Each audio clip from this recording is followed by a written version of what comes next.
I'm glad you asked. This is a good question. Where am I looking? Look here. Look right there. All right, cool. All right, Chris, what are your tips for working as a freelance musician? All right, well, the first thing I'm going to suggest is the obvious. You have to practice diligently. Ultimately, this helps you to sound your best. And at the end of it all, your playing is your product that you're selling. If you're a college student, especially, make sure you're putting as much time as possible in practicing your craft. You want to be as good as you can be. Because after you graduate, life changes. You might not have as much time to practice. So that's the first thing.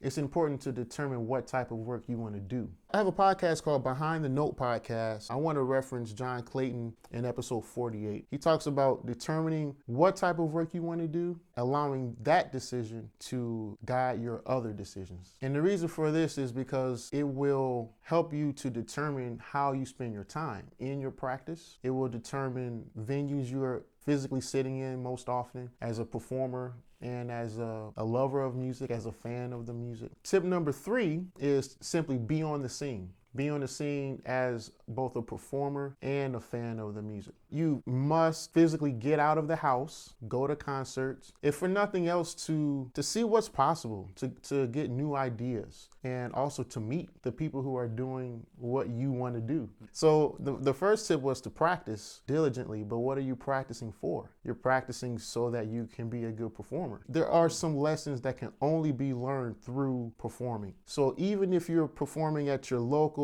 cafe once a week or once a month, that's better than not doing it at all. You're going to work out the kinks in your show, and at the same time, you're going to build an audience. What might be a goal for someone and they want a particular job? So if you have a specific band in mind, the best thing you can do is familiarize yourself as much as possible with their music and learn all of the music. It's just that simple. When that band comes to town, you're at the show. Then what happens is you begin to develop a relationship, and that's valuable. Yeah, I found that that's pretty valuable. That might be a connection that you may have, or someone might recommend you for if they ever need a sub. Yeah, that's true. And you lead me to my next point, actually. Okay. So it's important to realize that we are in the referral business as musicians. Definitely. So you want to always make sure that you sound your best. And some people have the mindset of, I'm going to play this concert and hopefully I'll be discovered. That's probably not going to happen. But it is more likely that you'll have somebody in your band. I'll give you a good example. Something happened with me where my saxophone player couldn't make the job. So I had a sub. And when the guy played with us, he had a great time. And he said, hey man, you guys should be playing out more. Why don't you play such and such venue? And I said, oh, well, I actually have reached out to them, but without success. I'll keep trying. He said, oh, I'll get you in. And it was just that easy.